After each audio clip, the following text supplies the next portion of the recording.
जय कृष्ण परम श्रद्धार महान भागवत प्रेमी सबार श्रीश्वर पुनः अभिनंदन प्रणिपात जनाय महान भागवतर অরিজিনাল বিখ্যাত সুন্দর ব্যাখ্যার কার্যালয় পুনঃ আগবাঢ়িছে হস্তে সিদ্ধান্ত দিছে হস্তৈছ ভূষণং দানম সত্যং কণ্ঠস্য ভূষণম কর্ণস্য ভূষণম শাস্ত্ৰ শ্ৰৱণম ভূষণৈ কিং প্ৰয়োজন কৈছে হাতৰ অলংকাৰ হৈছে প্ৰভু ভগৱন্তৰ সেৱাৰ গান কণ্ঠৰ অলংকাৰ হৈছে সত্য বচন আৰু কাণৰ অলংকাৰ হৈছে ভাগৱত শ্ৰৱণ এই অলংকাৰ তিনিটা যাৰ আছে তেওঁৰ বেলেগ অলংকাৰৰ প্ৰয়োজন নাই হাস্তে সিদ্ধান্ত দিছে শুনিও সৰ্বজন কৃষ্ণৰ চৰিত্ৰ আত কৰে আন পুণ্য নাহিকে কলিত যে এই মহাভাগৱত ইয়াত থকা কৃষ্ণৰ কথা শ্ৰৱণৰ বাহিৰে পৃথিৱীত আন পুণ্যৰ কথা আহিয়েই নপৰে যিটো জন্ম আমি লাভ কৰিছো দেৱতাসকলে স্বয়ং ব্ৰহ্মাই ভাবিছে এবাৰ যদি মানুহ হ'ব পাৰিলোহেঁতেন তেতিয়াহ'লে যে এই পৃথিৱীত জন্মগ্ৰহণ কৰি মহাভাগৱত শ্ৰৱণ কৰি আটাইতকৈ সৰ্বশ্ৰেষ্ঠ পুণ্য অৰ্জন কৰিলোহেঁতেন ব্ৰহ্মাই ভাবিছে ব্ৰহ্মা সৃষ্টিকৰ্তা ব্ৰহ্মাই আমাক সচেতন কৰিছে কিন্তু ব্ৰহ্মাৰ মহাভাগৱত শ্ৰৱণ কৰাৰ সৌভাগ্য মাত্ৰ এবাৰহে হৈছে কৈছে লভি আছে জন্ম যিটো ব্ৰহ্মাৰ বাঞ্ছিত জানি যত্নে কৰা মান কৃষ্ণ কথামৃত শনিত শৰীৰ বিলম্বিত কাৰ্য নাই চিন্তামণি জন্ম হেৰা হাততে হেৰাই কোনদিনা পৃথিৱীৰ পৰা যাব লাগিব কোনো নিৰ্দিষ্টতা নাই সেইকাৰণে জীয়াই থকাৰ প্ৰাক মুহূৰ্তত প্ৰত্যেক দিনাই শ্ৰদ্ধা সহকাৰে কৃষ্ণৰ কথা শ্ৰৱণৰ ওপৰত গুৰুত্ব দিছে যিদিনা আমাৰ মৃত্যু হ'ব সিদিনাখন পুত্ৰ পৰিবাৰ ধন জন কোনো লগত নাযায় কেৱল লগত যাব পাপ পুণ্য আৰু ধৰ্ম কৈছে যত দেখা ভাৰ্যা পুত্ৰ সবে অকাৰ চাহি মাত্ৰ থাকে কালে ধৰে যেতিখন যি মুহূৰ্তত কালে ই আপোনাক ধৰিব বাকী সকলোৱে চাই থাকিব আপুনি যুঁজ দিব লাগিব মৃত্যুৰ লগত সেইকাৰণে কৈছে হে নৰনাৰীসকল মহান ভাগৱত শ্ৰৱণ কৰি পুণ্য অৰ্জন কৰি থৈ দিয়া সেই পুণ্যই তোমাৰ লগত গুচি যাব কৈছে ধৰ্ম এক এব কহিত নিধনে অপি অনুগচ্ছতি ধৰ্মই হৈছে মানুহৰ একমাত্ৰ বান্ধৱ যিদিনাখন মৃত্যু হ'ব সিদিনা লগত কেৱল ধৰ্মহে যাব শৰীৰেণ সময়হং শৰীৰং নাশ ভৱতি শৰীৰটোৰ পৰা আত্মা ওলাই যোৱাৰ পিছত এই পৃথিৱীৰ লগত আপোনাৰ সম্পৰ্ক নাথাকিব কিন্তু শাস্ত্ৰ কথা শ্ৰৱণ কৰি কৃষ্ণ কথা শুনি শুনি যদি ধৰ্ম উপাৰ্জন কৰি থৈছে সেই ধৰ্ম আপোনাৰ লগত যাব জানো অতি সুন্দৰভাৱে পৰীক্ষিতক তেওঁৰ গুৰুস্বৰূপ শ্ৰী সুখদেৱে বুজাই দিছে যে হে পৰীক্ষিত ইমানবোৰ হৈ যোৱাৰ পিছত যি মুহূৰ্তত ইন্দ্ৰপ্ৰস্থৰ পৰা গৈ অৰ্জুনে দ্বাৰকাত উপস্থিত হ'ল প্ৰতিজন মানুহৰ বিলাই বিপত্তি দেখা পাইছে কৃষ্ণৰ বিয়োগত তেওঁ কৃষ্ণৰ অতীতৰ কথা সোঁৱৰি সোঁৱৰি বিলাপ কৰিছে তেওঁ জনাই নাছিল যে জগতৰ ঈশ্বৰ কৃষ্ণই তেওঁৰ লগত একেলগে খোৱা বোৱা কৰিছিল ঘূৰা মেলা কৰিছিল আনহে নালাগে তেওঁ ৰথখনৰ সাৰথিও হৈছিল দুখ কৰিছে অৰ্জুনে এই বুলি উল্লেখ কৰিছে অৰুণ চৰণকাৰ থাকিব নিৰেখি কোনে বুলিবেক মুক ওপৰ বানসখী বান্ধৱ বুলিয়া কোনে খাবতিয়া ধৰি ইখব কুমৰি গুণ এবো নাযাওঁ মৰি। যে অৰ্জুনে কৃষ্ণৰ বিয়োগৰ পিছত প্ৰতি মুহূৰ্তত অনুভৱ কৰিছে অৰ্জুনৰ সেই বিষাদ কৈছে প্ৰতিটো মুহূৰ্তত তেওঁ মনত পৰিছে স্বয়ং জগতৰ কৃষ্ণই নৰ ৰূপ ধৰি আজি মোৰ লগত প্ৰাণসখা হিচাপে বান্ধৱ হিচাপে একেলগে আছিল সৌখিতালৈ। বিভিন্ন বিপদৰ সময়ত প্ৰতিটো মুহূৰ্তত জগতৰ ঈশ্বৰে দিহা পৰামৰ্শৰে আগবঢ়াই নিছিল এই পাণ্ডৱসকলক।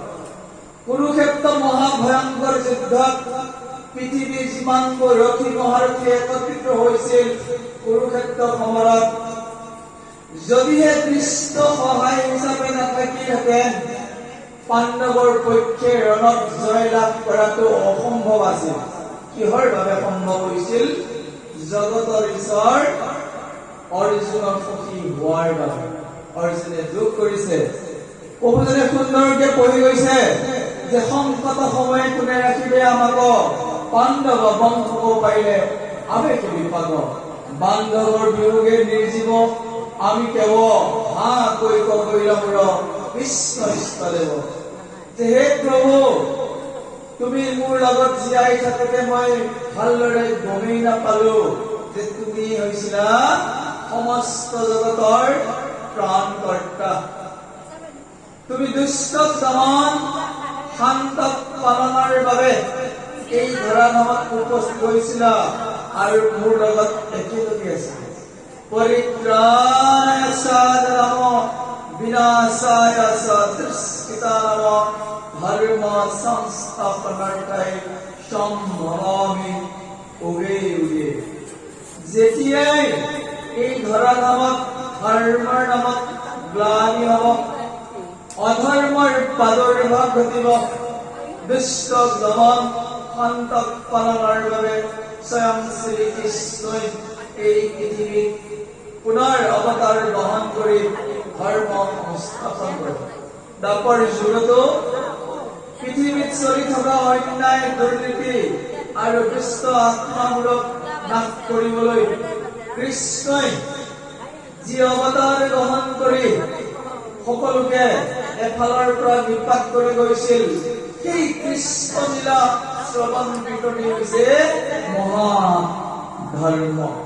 আহক অতি সুন্দৰভাৱে অৰ্জুনে তেওঁৰ প্ৰাণসখা কৃষ্ণৰ গুণানুকীৰ্তন কৰি অৰ্জুনৰ এই হৃদয় উজাৰি দিয়া বিষাদ, এই বিষাদে প্ৰতিপন্ন কৰাই দিছে যে যদি আমি আমাৰ এই জীৱনটোতো পৰম ধৰ্মৰ কথা যদি এদিনো ভাবিবলৈ সময় নাথাকিল, সদায় খোৱা বোৱা ফুৰা পিন্ধাতে যদি জীৱনটো পাৰ কৰি দিওঁ, কৃষ্ণৰ কথা ক্ষমা কৰিবলৈ যদি অকণো আহৰি নাপাওঁ, আমাৰো অৱস্থা একেই হ'ব।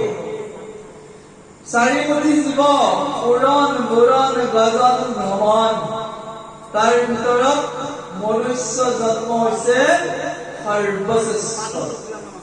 এই জন্মটোৰ এই কাৰণেই ভগৱানে সৃষ্টি কৰিছে যে এই পৃথিৱীৰ পৰা ভগৱানৰ ৰাজ্যলৈ ওলাই যোৱাৰ একমাত্ৰ উপায় হৈছে মানৱ জীৱন।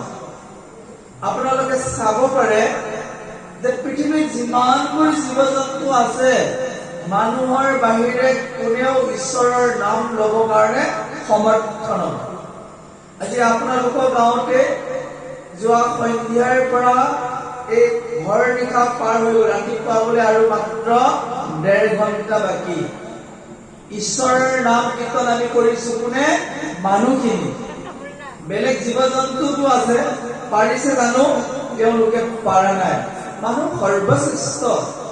মানুহৰ জীৱনতে ভগৱানৰ নাম গুণ আৰু লীলাবোৰ শ্ৰৱণ কৰা সম্ভৱপৰ, বেলেগ জন্ম সম্ভৱেই নহয়। সেইকাৰণে যিবিলাক চতুৰ ব্যক্তি তেওঁলোকে জীৱন যাত্ৰাৰ আৰম্ভণিতে জানি উঠে জীৱনৰ পৰম লক্ষ্য কি। মানৱ জীৱনৰ বহুতৰ মতে বহুত পৰম লক্ষ্য। কিছুমানে ভাবে ধন সম্পত্তি উপাৰ্জন কৰি সমাজত ধনী ব্যক্তি হলে জীৱনৰ পৰম উদ্দেশ্য বুলি ভাবে। কিন্তু নহয়, আপুনি কিমান টকা উপাৰ্জন কৰিব, আপোনাতকৈও কোটি কোটি টকা উপাৰ্জন কৰা মানুহ পৃথিৱীত আছে। ধৰি লৈছো কোনোবা এজনে ভাবিছে মই ডাঙৰ বিদ্বান ব্যক্তি হম, বহুত তেওঁ গ্ৰন্থ অধ্যয়ন কৰি 4 বেদ 14 শাস্ত্ৰ অধ্যয়ন কৰি পণ্ডিত হৈছে। কৃষ্ণই কৈছে সেইটো জীৱনৰ পৰম উদ্দেশ্য নহয়। জীৱনৰ পৰম উদ্দেশ্য যিটো পৰমাত্মাক লৈ আমি জীয়াই আছো, যিজন ভগৱানে সমস্ত পৃথিৱীখন পৰিচালনা কৰিছে, তেওঁৰ নাম গুণ শ্ৰৱণ কীৰ্তনেই হৈছে সৰ্বশ্ৰেষ্ঠ ধৰ্ম। যিসকল ব্যক্তিয়ে ধৰ্ম উপাৰ্জন নকৰে তেওঁলোকৰ জীৱনৰ অন্তিম অৱস্থা ভয়ংকৰ যমদূতৰ হাতত কঠোৰ শাস্তি। একেবাৰে এজন মহাপাপী আছিল, নাম সকলোৱে জানে, আজামিল। আজামিলেও গোটেই জীৱনটো মহাপাপ কৰাৰ পিছতো সৌভাগ্যবশতঃ নিজৰ পুত্ৰৰ নাম নাৰায়ণ থোৱাৰ বাবে সেই নাৰায়ণৰ নামৰ জৰিয়তে মুক্তি লাভ কৰিবলৈ সক্ষম হৈছিল। কিহৰ জৰিয়তে?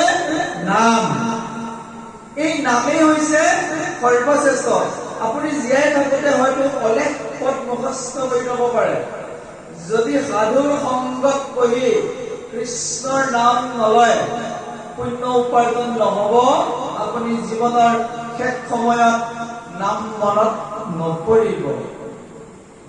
অন্তকালে হৰি স্মৰে যিটো ভাগ্যৱন্ত, তাহাৰ মহিমা কহি কোনে পাৱে অন্ত। অন্তকালে যে আমি আজিকালি কৰি কৰি কৰি এদিন জীৱনৰ অন্তিম সময় এটা আহিব। আপোনালোকৰ আহিব বুলিয়ে ভাবি আছে নেকি? গৈয়ে আছো, চিগনেল মাৰি আছে আমাৰ শৰীৰত। প্ৰত্যেক দিনাই এখোজ এখোজকে গৈ আছো মৃত্যুৰ সেই দুৱাৰ দলিলৈ। এইদৰে শাস্ত্ৰত উল্লেখ কৰিছে মহাপাপ কৰাৰ বাবে অজামিলৰ সন্মুখত ভয়ংকৰ 3টা যমদূত থিয় হৈ গৈছে। যমদূত কিমান ওখ? 50-60 ফুট নাৰিকল গছৰ সমান ওখ, কলা ভিত, চকু হেলজিন লাইটৰ নিচিনা তৌকে জ্বলি আছে। হাতত আছে লোহাৰৰ ডাং আৰু চামৰাৰ জৰি। এই 3টা যমদূতক দেখা পাই জীৱ উৰি গৈছে অজামিলৰ, আৰু নিজৰ পুতেক ক'ত আছিল তাক মাতোতেই মুখৰ পৰা উচ্চাৰণ হৈছিল নাৰায়ণ নাম কীৰ্তন। এই বুলি লিখিছে শাস্ত্ৰত, হৰিৰ নামৰ শুনিও মহিমা সাৱধান কৰি চিত্ত। অজামিল নাম আছিল ব্ৰাহ্মণ বেশ্যাত হৈল পতিত। ব্ৰাহ্মণ আছিল কিন্তু বেয়া কামত তেওঁ পৰি গল। যে বিপ্ৰ ঔৰসে বেশ্যাৰ গৰ্ভত 10 পুত্ৰ জাত হৈল। আতি দায়াতৰে কনিষ্ঠ পুত্ৰ নাৰায়ণ নামত হৈল। যে সেই আই মাতৃগৰাকীৰ গৰ্ভত 10টা পুত্ৰ অজামিলে জন্ম দিছিল। একেবাৰে শেষৰটোৰ নাম নাৰায়ণ হৈছিল। সৌভাগ্যবশত যে এই ল'ৰা ছোৱালীক পোহপাল দিওঁতে পৃথিৱীত যিমান মহাপাপ আছিল সমস্ত মহাপাপ অৰ্জন কৰিছিল অজামিলে। আৰু যেতিয়া মৃত্যুৰ সময় আহিল সন্মুখত তিনিটা ভয়ংকৰ জমদূতে দেখা দিছে। অনেক অধৰ্ম কৰন্তে বিপৰ আয়ুষ ভৈল সমাগত ভয়ংকৰ তিনিটা জমদূত আগে ভৈল উপগত। আপুনি ময়ো ইচ্ছা নকৰিলেও এদিন এই পৃথিৱীৰ পৰা আমি যাব লাগিবগৈ। মানুহ নিজে নাযায়, যদি ভক্ত হয় বিষ্ণুদূতে লৈ যায়, অভক্ত হলে যমদূতে আহি লৈ যায়। যমদূত আহি খাৰা হৈ গল। যমদূত কেইটাৰ নাম দিছে সপুৰা, কাল সপুৰা আৰু বেংকামোৱা। তিনিটা যমদূত কৈছে। এই তিনিটা যমদূতৰ হাতত আছিল পাখজৰি, লোহাৰৰ ডাংগ। দেখা পাই একদম বুকু কঁপি গৈছিল অজামিলৰ। হাতে পাখজৰি, চক্ষুতেৰ কৰি ঝুলন্ত তাৰ জাংগ। কৃষ্ণ বৰ্ণকাই দেখি ধাতু যায়, হাতত লোহাৰৰ ডাংগ। হাতত লোহাৰৰ ডাং লৈ সন্মুখত খাৰা হৈ থকা এই যমদূত কেইটাক দেখা পাই কুকুৰেও ভুকে, ৰাতি ফেঁচাই চিঞৰে নিউ নিউ নিউ বুলি। সেই মুহূৰ্তত সেই জীৱটোৰ অৱস্থা নাইকিয়া হৈ থাকে। এই তিনিটা যমদূতক দেখা পাই অজামিলে যেতিয়া বুকু কঁপিব ধৰিলে, সৌভাগ্যবশতঃ তেওঁ পুত্ৰক মাতি এই বুলি লিখিছে শাস্ত্ৰত, ব্ৰাহ্মণক ধৰি জীৱবাজ কৰি বান্ধিলেক হাত তুলি ভয়ে অজামিলে পুত্ৰক মাতিল নাৰায়ণ নাৰায়ণ আইষ বুলি। যে ভয়তে পুতেকক মাত দিছে, নাৰায়ণ তুমি অহা তুমি অহা। এই যে পৰম প্ৰভু ভগৱন্তৰ নাম উচ্চাৰণ কৰিলে বিষ্ণুদূতে গম পাই গল, মোৰ প্ৰভুৰ নাম লৈছে বুলি।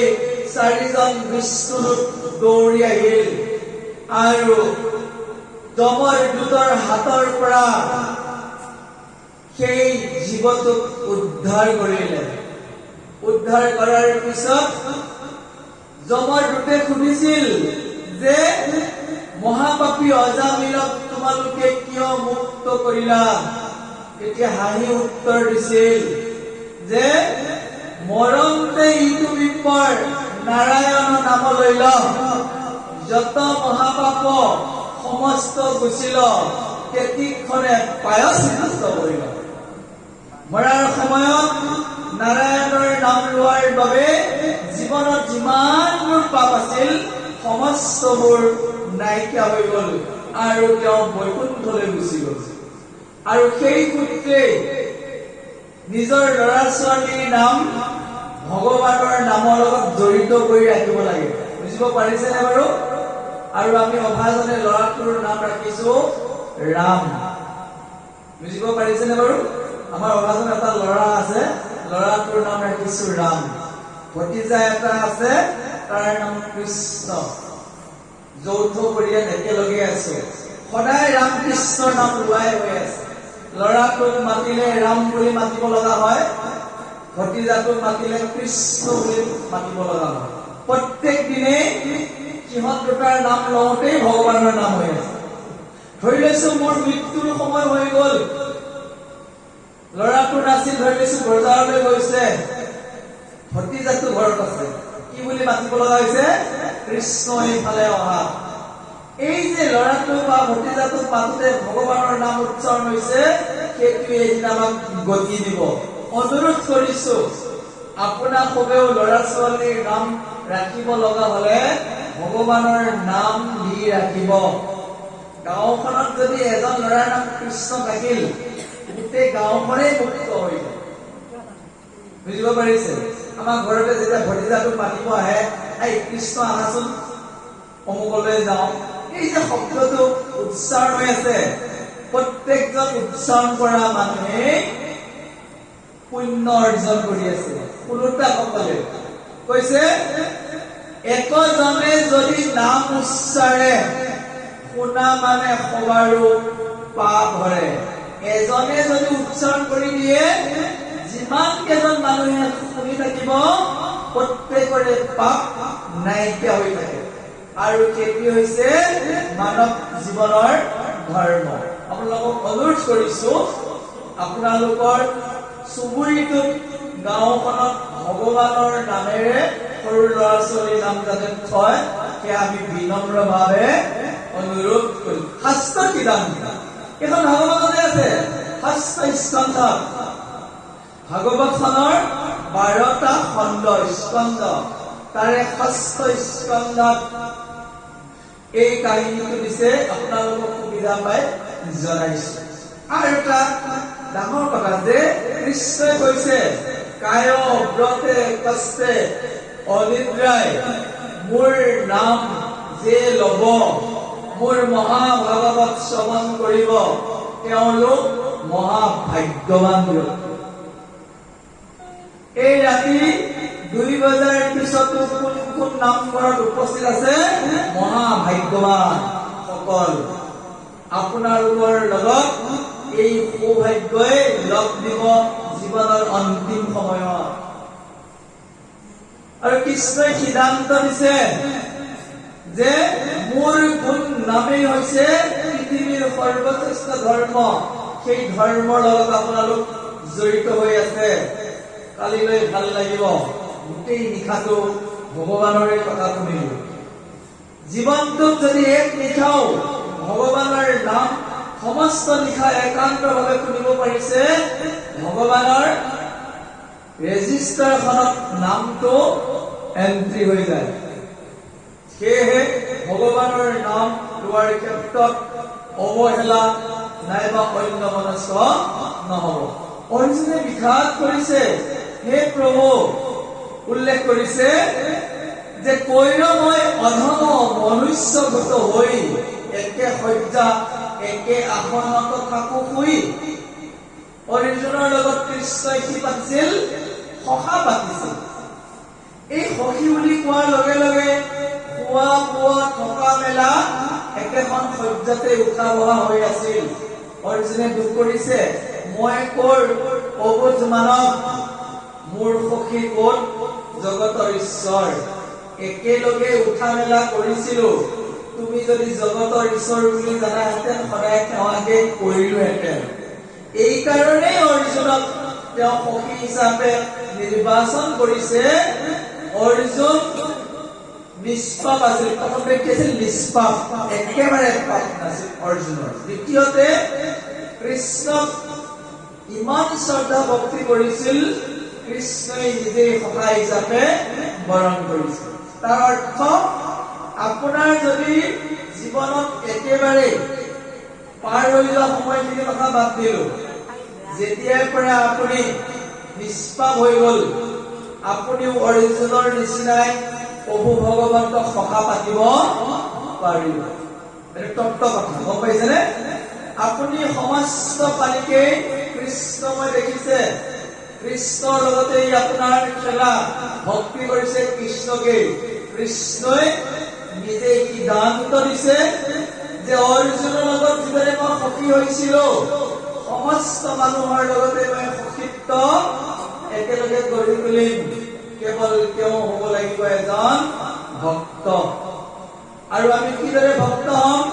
কৃষ্ণৰ কথা শ্ৰৱণ কৰোতে কৰোতে কৃষ্ণৰ কথা কীৰ্তন কৰোতে কৰোতে সমস্ত শৰীৰৰ পৰা যেতিয়া পাপবোৰ ধুই নিকা হৈ যাব, মন যেতিয়া আপোনাৰ পবিত্ৰ হব, সমস্ত পৃথিৱীতে যেতিয়া কৃষ্ণময় দেখিব, সিদিনাখন আপুনি কৃষ্ণৰ সখা হৈ পৰিব। কৃষ্ণই কৈছে সমস্ত ভূততে ব্যাপী আছো মই হৰি, সবাকো মানিবা তুমি বিষ্ণু বুদ্ধি কৰি।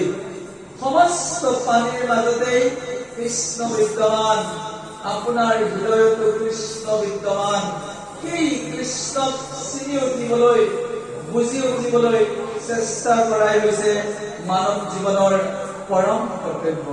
আহকচোন অতি সুন্দৰভাৱে অতীতৰ কথা ৰোমন্থন কৰি কৰি কৃষ্ণক মনত পেলাইছে তেওঁৰ প্ৰিয় সখা অৰ্জুনে। আমি প্ৰভুজনৰ মধুৰ কণ্ঠৰে শ্ৰৱণ কৰিছো পদচন্দে। জয় কৃষ্ণ। হিৰণ্যৰ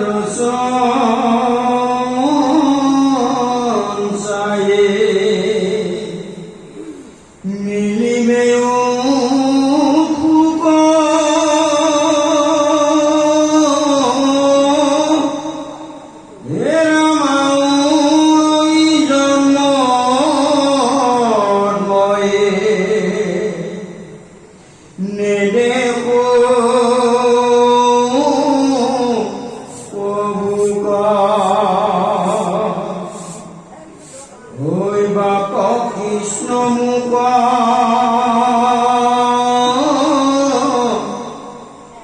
তেজিলে নিশ্চয়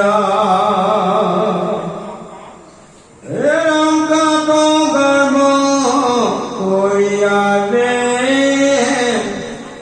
জিৰুৰ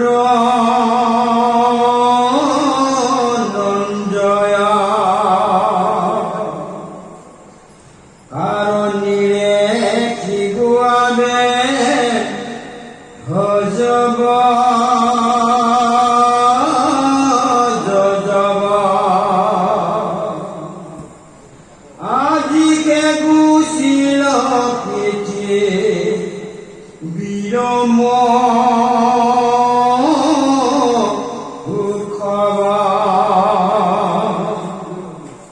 কইন ভৈৰ নকুদে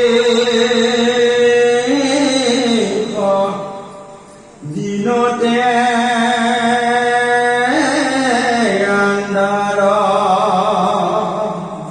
অতি মধুৰ বিৱৰণ। প্ৰাণৰ বন্ধু কৃষ্ণৰ বিয়োগত অৰ্জুনে দকুদিত অন্ধকাৰ দেখিছে। আৰু কৃষ্ণ ভক্তি নথকা এজন ব্যক্তিৰ জীৱনৰ চাৰিওটা দিশ ঘোৰ অন্ধকাৰ। জানিবলগীয়া কথা, যিসকল ব্যক্তিয়ে মহাপাপৰ পৰা দূৰত আছে, কৃষ্ণৰ সদায় নাম লৈ আছে, সেই সকল ব্যক্তিৰ বাবে পোহৰেই পোহৰ। বুজিব পাৰিছেনে বাৰু? মৃত্যুৰ ভয়টো আঁতৰি যাব। যে বৈকুণ্ঠলৈ কেনেকে যাব লাগে এজন মানুহে যেতিয়া জানি উঠিব তেওঁৰ বাবে দুখ আৰু বিষাদ কৰিব লগা একোৱেই নাই। বহু ডাঙৰ ডাঙৰ ব্যক্তিক আমি সুধিছো আপোনাৰ জীৱনৰ আটাইতকৈ ডাঙৰ দুখ কি? তেওঁলোকে কি বুলি কয়? জীৱনৰ আটাইতকৈ ডাঙৰ দুখ, ধন টকা পইচা মোৰ চব আছে, মই বুঢ়া হৈ গলো আৰু কেইদিনমানৰ পিছত মৰি থাকিম, সেইটোৱে ডাঙৰ দুখ বুলি কয়। বুজিব পাৰিছেনে বাৰু? কিন্তু মোৰ নিজৰ কাৰণে নিজৰ ব্যক্তিগত অনুভৱটোৱে কৈছো, মৃত্যুটো মইতো কামনা কৰি আছো। হে প্ৰভু, তোমাৰ নাম লৈ থাকোতে তুমি লৈ যোৱা। জানো যে কৃষ্ণৰ নাম লৈ মৃত্যুবৰণ কৰা মানে এই দেহটোহে পৰি ৰব। ভগৱানৰ নিচিনা চতুৰ্ভুজ হৈ তেওঁৰ দেশলৈ যাব পাৰিম। বুজিব পাৰিছেনে বাৰু? নাই পাৰা। এনেকুৱা হল অৰ্থটো, ধৰি লৈছো এখন আপোনালোকৰ গাঁৱত আটাইতকৈ দুখীয়া মানুহ ঘৰৰ, যাৰ ঘৰ ভাল নহয়, অৱস্থা নাই, তেওঁক যদি চৰকাৰে ঘোষণা কৰে যে দিল্লীত এবিঘা মাটি কিনি এটা ফ্লেট বনাইছো, আপুনি তালৈ যাব লাগে। মানুহজন যাবলৈ নাযায়। চকাবাহীত একেবাৰে দুখীয়া মানুহজনৰ যদি ঘৰটোও ভাল নহয়, তেওঁক যদি দিল্লীত মোদী চৰকাৰে এবিঘা মাটি দিয়ে, এটা 10 তলা বিল্ডিং দিয়ে, নাযাবনে বাৰু? ঠিক সেইদৰে এই দেহটো পঞ্চভৌতিক বায়ু, পানী, মাটিৰে গঠিত এই দেহটো, ইয়াৰ বিপৰীতত ভগৱানৰ ভক্তসকলক ভগৱানৰ নিচিনা এটা দেহ প্ৰদান কৰা হয়। সেই কাৰণে ভক্তসকলে মৃত্যু ভয় নকৰে। এই দেহটোৰহে মৃত্যু হব, লগে লগে কৃষ্ণই প্ৰভু ভগৱন্তৰ স্বৰূপৰ এটা দেহ দিব। সেইকাৰণে ভক্তসকলে মৃত্যুৰ কাৰণে ভয় লগা। ভাগৱত শ্ৰৱণ কৰোঁতে কৰোঁতে গম পাই যাব যে মৃত্যু কেতিয়াও নহয়। মৃত্যু কাৰ হয়? অভক্তসকলৰ। পৰীক্ষিতে ভাগৱত শুনিছিল প্ৰথম ভাগৱত শুনা ব্যক্তিজন পৰীক্ষিত, আৰু এতিয়াও ভগৱানৰ লগত বৈকুণ্ঠত আছে। আপুনিও যদি ভগৱানৰ ভক্ত হৈ বৈকুণ্ঠলৈ যায়, পৰীক্ষিতক লগ পাব পাৰিব। মহাভাগৱত লিখা মহাপুৰুষ শংকৰ মাধৱক লগ পাবগৈ যদি আপুনি কৃষ্ণৰ ভক্তি কৰে। যদি কৃষ্ণৰ ভক্তি নকৰি সাধাৰণভাৱে মৃত্যু হয়, এই পৃথিৱীত 84 লাখ জুনি ভ্ৰমণ কৰিব লাগিব আপুনি, আৰু যমদূতৰ হাতত সদায় শাস্তি ভোগ কৰিব লাগিব। দুটা ৰাস্তা, এটা হ'ল ভগৱানৰ ৰাস্তা, এটা যমৰ ৰাস্তা। কোনটো লাগিব আপুনি? ভগৱানৰ ৰাস্তাটোৱে লাগিব। আৰু ভগৱানৰ ৰাস্তাটোৰ বাবে ভগৱানে কৈছে, মোৰ নাম ল'বা, মোৰ কথা শ্ৰৱণ কীৰ্তন কৰিবা, সেইখিনি কৰি তোমালোকে জীৱনৰ অন্তিম সময়ত আহিব পাৰিবা। জানো আজি এটা নতুন শব্দ আমি উচ্চাৰণ কৰিছিলো আপোনালোকৰ কাৰণে, কাৰোবাৰ বাবে নতুন। কি শব্দ আছিল? জয় কৃষ্ণ। এই জয় কৃষ্ণ শব্দটো ক'লেনো কি লাভ হয়, তাৰ ওপৰতে সৰু টোপোলা এটা মই দিবলৈ আগবাঢ়িছো। কাৰণ ৰাতিপুৱা বোলে আৰু বেছি সময় নাই, ইতিমধ্যে 3 বজাৰ ওচৰত গৈছে, আৰু অলপ পিছতে পোহৰ হৈ যাব। ভাগৱত আমি সামৰিব লাগিব। শুনিবলৈ সাজুনে বাৰু আপোনালোকে? সাজু। জয় কৃষ্ণ শব্দটোৱে এজন মানুহক কেনেকে মুক্তি দিব পাৰে, তাৰ ওপৰতে কাহিনীটো কোৱাৰ আৰম্ভ কৰিছে। নাৰদ মুনিয়ে দেখিছে যে পৃথিৱীত প্ৰায়বোৰ ভক্তই জয় কৃষ্ণ শব্দটো উচ্চাৰণ কৰে। তেওঁ কি উচ্চাৰণ কৰে? নাৰায়ণ। আৰু যিসকল বেদৰ পণ্ডিত, ভগৱানৰ পাৰিষদ, তেওঁলোকে জয় কৃষ্ণ কৈছে। যাৰ মুখত জয় কৃষ্ণ আহিল, আপুনি নাজানাকে ভগৱানৰ পাৰিষদ হৈ গ'ল। যে এই জয় কৃষ্ণ শব্দটোৰ মহিমা জানিবৰ কাৰণে এখন দৰখাস্ত লিখি নাৰদ মুনি কৃষ্ণৰ ওচৰলৈ গৈছে, বৈকুণ্ঠলৈ গৈছে। নাৰদক অহা দেখা পাই কৃষ্ণই ধূপ ধূনা জ্বলাই ধুনীয়াকে বহিব দিছে, আপ্যায়ন কৰিছে। তেতিয়া নাৰদক সুধিছে, হে নাৰদ, মই জানো তুমি বিনা কাৰণত অহা নাই, তুমি অহাৰ উদ্দেশ্যটো কোৱা। তেতিয়া নাৰদে কৈছে, প্ৰভু, বহুতে ৰাম কৃষ্ণ কয়, অজামিলে নাৰায়ণ বুলি মুক্তি পালে, মইতো সদায় নাৰায়ণ বুলি কৈয়ে থাকো। এতিয়া মই দেখিছো বহু মানুহে জয় কৃষ্ণ কয়। এই জয় কৃষ্ণ কলে ইয়াৰ পৰা লাভ কি হয় মই জানিব আহিছো। তেতিয়া কৃষ্ণই কলে, ঠিকে আছে নাৰদ, মই তোমাক এই জয় কৃষ্ণ শব্দটো কিমান শক্তিশালী প্ৰমাণ দিবৰ বাবে এজন ব্যক্তিৰ তালৈ পঠাম, তাতে গৈ তুমি প্ৰমাণটো ল'বা। মই ক'লে ইমান বিশ্বাস নহ'ব পাৰে, মই প্ৰমাণ এটা দিম। বোলে কাৰ তাত যাব লাগিব? তুমি নৰকলৈ যোৱা, যম ৰজাই এই জয় কৃষ্ণ শব্দটো কিমান শক্তিশালী প্ৰমাণ দিব। নাৰদে কৃষ্ণৰ মুখত কথাটো জানিব পাৰি ভগৱানক ক্ষমা জনাই প্ৰদক্ষিণ কৰি, ভগৱানক ক্ষমা কৰাৰ এটা পদ্ধতি, প্ৰদক্ষিণ মানে বুজি পাইছে? ভগৱানৰ চাৰিওফালে ঘূৰি ক্ষমা জনাই গুচি আহে। আৰু আপোনালোকে প্ৰাৰ্থনা কৰোঁতে এটা কাম কৰিব, আপোনালোকে কেনেকে প্ৰাৰ্থনা কৰে মই নাজানো, প্ৰাৰ্থনাৰ এটা নিয়ম, চকু মুদাৰ লগে লগে যদি অভ্যাস কৰে, প্ৰভু কৃষ্ণ সাৰা হৈ যায় চতুৰ্ভুজ ৰূপত। শংখ চক্ৰ গদা পদ্ম ধৰি ভগৱান সাৰা হৈ যাব। আপোনালোকে এই পদ্ধতি জানিব লগা হলে গুৰুৰ পৰা ভালকে জানি লব।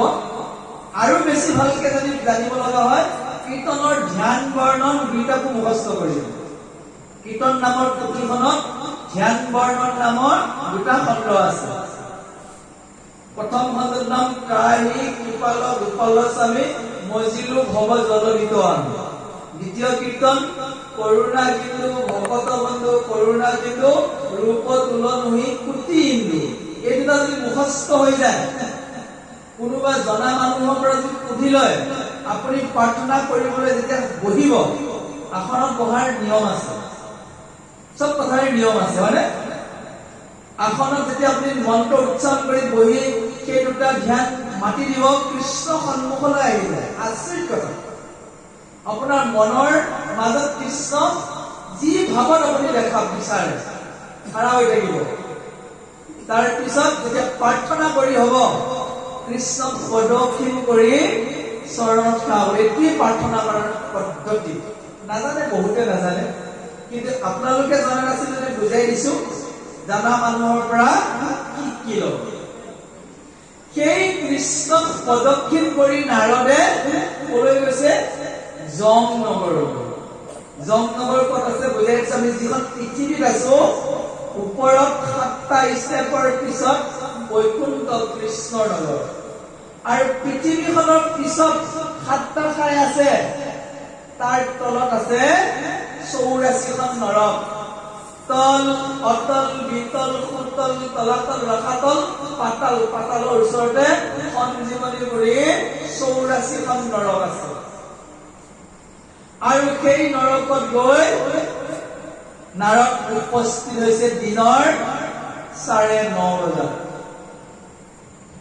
এইখিনি সময় যমৰাজে কাকো দিব নোৱাৰে, কাৰণ আগদিনা যমৰ দূতে আনি থোৱা জীৱবোৰ বিভিন্ন গৌৰাৱনত ভৰাই। গৌৰাৱন মানে বুজি পাইছে? খালী ঘৰবোৰত জমা কৰি ৰাখে। আৰু ৰাতিপুৱা লিষ্টখন লৈ কাৰ কি পাপ, প্ৰত্যেকৰে পাপ বেলেগ বেলেগ, সকলোৰে পাপ একে নহয়। কোনোবাই এসোপামান খাই বৈ পাপ কৰিছে, কোনোবাই মাক দেউতাকক অৱহেলা কৰি পাপ কৰিছে, কোনোবাই এনেকুৱা কৈছে জ্যেষ্ঠক সন্মান নকৰি পাপ কৰিছে। পাপৰ ভাগ আছে। সেই মতেহে সেইখন নৰকত দিব পাৰিব, বেলেগত দিব নোৱাৰিব। যমৰাজে ৰাতিপুৱা সময়ত সেই লিষ্টখন লৈ পাপীবোৰক ভাগে ভাগে কোনে ক'ত কি শাস্তি পাব, শাস্তিৰ বিষয়ে শুনিলেতো আচৰিত। এখন কুম্ভীপাক নৰক আছে, নাম কুম্ভীপাক। ডাঙৰ ডাঙৰ ঘৰিয়ালবোৰে চোকা চোকা দাঁত মেলি ৰৈ আছে, একো খাব নিদিয়ে। আৰু যিজন মহাপাপী কুম্ভীপাক নৰকত পৰিব, তাক সেইখন নৰকত ঠেলা মাৰি দিয়া। আৰু নিমিষতে সেই কুম্ভীৰবোৰে, ঘৰিয়ালবোৰে চিৰাচিৰিকে মানুহজনক খাই পেলায়। ভাগে ভাগে আছে, ষষ্ঠ স্কন্ধ পঢ়িবই পাৰি, ভয় লাগিব। সেইকাৰণে পাপ নকৰাই ভাল। যে নাৰদ গৈ উপস্থিত হৈছে সময় 9:30 বজাত, আৰু যমৰাজাই এখন লিষ্ট লৈ দৌৰা দৌৰিকে ঘূৰি ফুৰিছে, তাক কি কি শাস্তি দিব লাগিব বুজাই দি দিছে।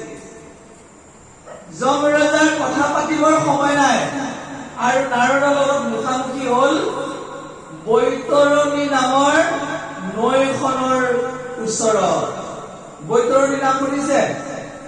সেই নদীখন হৈছে ভয়ংকৰ এখন তেজ শৌচ পেচাবৰ ভয়ংকৰ এখন নদী। তাত অসংখ্য জীৱই চিঞৰি আছে, পেলাই দিয়া হৈছে। তাত কিছুমানৰ নাকে মুখে সোমাই গৈছে, শৌচ পেচাব সোমাই গৈছে, গোটেই সোপাই চিঞৰি আছে, আই ঐ গোপাই ঐ। সেই জাগাতে মুখামুখি হল নাৰদ আৰু যমৰাজা। যমে নাৰদক দেখা পাই ভালেই পালে, যে ইমান দিনৰ মূৰত ভগৱানৰ ভক্ত এজন দেখিছে, ভালেই পাইছে। ঘৰলৈ আলহী আহিলে যিদৰে ভাল লাগে, যমৰো ভাল লাগে। কিন্তু সমস্যা, সময় নাই। তেওঁৰ নিৰ্দিষ্ট সময়ৰ ভিতৰত মানুহবিলাকক শাস্তি দিবই লাগিব, নতুবা তেওঁ চাকৰিৰ কথা আছে। সেই বৈতৰণী নৈখনৰ ওচৰতে থকা গছৰ পোহা এটাত নাৰদক বহিবলৈ গৈ কলে, হে প্ৰভু ভক্ত নাৰদ, আপুনি ইয়াতে কিছু সময় জিৰণি লওক, মই লিষ্টখনত থকা যিমানবোৰ পাপী আছে সিহঁতক মই সেই নৰকবিলাকত সোমোৱাই থৈ আহিম। দুটাই শাস্তি দি থাকিব আৰু মই আপোনাৰ লগত কথা পাতিব পাৰিম। নাৰদ ক'ত বহি আছে? বৈতৰণী নৈ। যিসকল ব্যক্তিয়ে এই পৃথিৱীত অসাধ্য ভক্ষণ কৰিছে সেই সকলৰ বাবে বৈতৰণী নৈ। পাব লাগিছিল গাখীৰ, তাৰ সলনি কোনোবাই কি কৈছে? পুৰা পান কৰিছে। বুজিব পাৰিছেনে বাৰু? যিসকল ব্যক্তিয়ে বিচাৰ বিবেচনা নোহোৱাকে কেৱল খোৱা বোৱাতে বেছি ব্যস্ত থাকে সেই সকলৰ বাবে বৈতৰণী নৈ থাকিবই লাগিব। তাত পদ্ধতি কেনেকুৱা? যিদৰে লেট্ৰিনৰ টেংকিটোত কেৱল পোক আৰু দুৰ্গন্ধই ভৰি আছে, সেই বৈতৰণী নৈখনত সেইবোৰ বস্তুৱে ভৰ্তি হৈছে। তাতেই পেলাই থোৱা হৈছে কিছুমান মহাপাপী। ইফাল সিফাল কৰিলে নাকে মুখে বেয়া বস্তু সোমাই যায়, কেৱল চিঞৰি আছে আই ঐ গোপাই ঐ বুলি। নাৰদে দেখা পায় বিশ্বত চাব নোৱাৰি প্ৰথমে চকু মুদি দিছে। চকু মুদাৰ পিছতো শান্তি নাই, চিঞৰি আছে আই গোপাই কৰি, কাণত সোপা মাৰি আছে। সময় গৈ আছে তথাপিও নাযায়, নোপোৱাই হৈ আছে নাৰদৰ। আৰু আধা ঘণ্টাৰ পিছত যমৰাজাই আহি দেখিছে বৈতৰণী নৈখনত এটাও পাপী জীৱ নাই, চব মুক্ত হৈ গ'ল। বুজিব পাৰিছেনে বাৰু? নাৰদ কেনেকে বহি আছে? গছৰ মহান বহি আছে, চকু মুদি আছে আৰু কাণত সোপা দি আছে। যমৰাজাই বাকী কামখিনি কৰি আহি দেখে যে বৈতৰণী নৈ যিমানবোৰ পাপী আছিল এজনো নাই। আচৰিত হৈ গ'ল। তেতিয়া নাৰদক আহি তেওঁ মাতিছে, হেৰা নাৰদ, চকু মেলাচোন, চকু মেলাচোন। নাৰদে চকু মেলিছে। অ বাবু আহি পালে, ভালে হ'ল। তেতিয়া যমে কৈছে নাৰদক, হেৰা নাৰদ, তুমি বাৰু এই বৈতৰণী নৈখনৰ গেটখন খুলি দিছিলা নেকি? বোলে কিয়? মইতো খুলিবতো নাজানো, আপোনাৰ যমৰাজৰ আপোনাৰ কথা, আপোনাৰ লগত চাবি কাঠি আছে, মই খুলি দিয়া নাই। তেতিয়াহ'লে ইয়াত থকা জীৱবোৰ কলৈ গ'ল? বোলে প্ৰভু মই নাজানো নহয়, তুমি কিবা কৈছিলা নেকি? সিহঁতে চিঞৰি থকাত মই এবাৰ উপায় নাপায় যিটো কামৰ কাৰণে আহিছিলো মনত পৰি গ'ল, এবাৰ মই জয় কৃষ্ণ বুলিছো। সিহঁতে যে চিঞৰি আছে, সিহঁতৰ দৃশ্যবোৰ দেখা পাই বেয়াই লাগিছিল মোৰ। কিয় আহিলো এনেকুৱা এখন নৰকলৈ? মুখৰ পৰা ওলাই গৈছিল মোৰ এটা শব্দ, জয় কৃষ্ণ। তেতিয়া নাৰদক যমৰাজাই কৈছে, তুমি যে পাপীসকলৰ আগত জয় কৃষ্ণ বুলি কলা, তোমাৰ জয় কৃষ্ণ শব্দ শুনা পাই চব পাপী বৈকুণ্ঠলৈ গুচি গ'ল। তেতিয়া নাৰদক কৈছে যে প্ৰভু এইবাৰ পৰা আহিলে আপুনি ইয়াত ভগৱানৰ নাম নলব। এতিয়া কওকচোন আপুনিনো কিয় নৰকলৈ আহিব লগা হ'ল? তেতিয়া নাৰদে হাঁহিছে যে হে যমৰাজ, জয় কৃষ্ণ বুলি কোৱা শব্দটো অৰ্থ বিচাৰি মই বৈকুণ্ঠলৈ গৈছিলো। কৃষ্ণই উত্তৰ দিয়া নাছিল, মোক কৈছিল যে নৰকত গলে যমৰাজাৰ ঠাইত তুমি গম পাবা জয় কৃষ্ণ শব্দটোৰ শক্তি। আৰু সেই মৰ্মে মই আহি তোমাক শুনিব নাপাওঁতে মুখেৰে উচ্চাৰণ কৰিছিলো, আৰু এতিয়া মই নিজে দেখিছো জয় কৃষ্ণ বুলি কোৱাৰ কাৰণে এই বৈতৰণী নৈত থকা যিমানবোৰ পাপী আছিল সকলোবোৰ কি হৈছে? মুক্ত হৈছে, সবলতে মুক্ত হৈছে। যদি কীৰ্তন কৰা হয় কিমান পুণ্য উপাৰ্জন হ'ব মই বুজিলো বুলি কৈ সেৱা জনাই তেওঁ নিজা জাগালৈ গুচি গ'ল। বুজিব পাৰিলেনে বাৰু? জয় কৃষ্ণ শব্দৰ শক্তি। আহক এবাৰ আমি উচ্চাৰণ কৰো, জয় কৃষ্ণ। আপোনাৰ জীৱনত যিমানবাৰ জয় কৃষ্ণ পাব কিমান পুণ্য আপোনাৰ জমা হৈ থাকিব আৰু যেতিয়া আপুনি পৃথিৱীৰ পৰা অসীম দেশলৈ গমন কৰিব জয় কৃষ্ণ শব্দবোৰে ধৰ্মৰ মূৰ্তি হৈ আপোনাক সহায় কৰিব বৈকুণ্ঠ নামত সেয়াই জয় কৃষ্ণ শব্দৰ ৰহস্য আৰু জানো এই পুৱতি নিশাৰ আগে আগে আৰু এটা কথা আপোনালোকক জনাও যে প্ৰায়বোৰ ভাগৱতলৈ আমি যেতিয়া যাওঁ সেই নিশালৈকে পুৰুষতকৈ মহিলাসকলৰ সংখ্যাই বেছি ইয়াত বুলি নহয় প্ৰত্যেকতে খেতি হৈছে তাৰ কাৰণটো জানিব পাৰিছেনে বাৰু বেদত লিখা আছে তাৰ কাৰণ